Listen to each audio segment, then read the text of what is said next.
بسم اللہ الرحمن الرحیم۔ شروع کرتا ہوں اللہ کے نام سے جو بڑا مہربان نہایت رحم والا ہے۔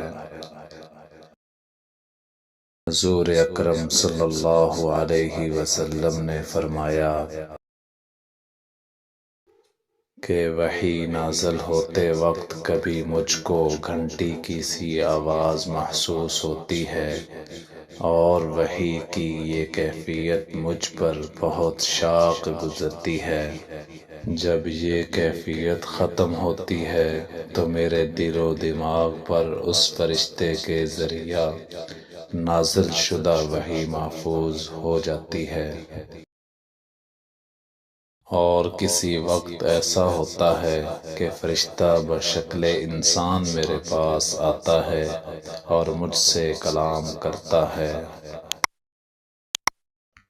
پس میں اس کا کہا ہوا یاد رکھ لیتا ہوں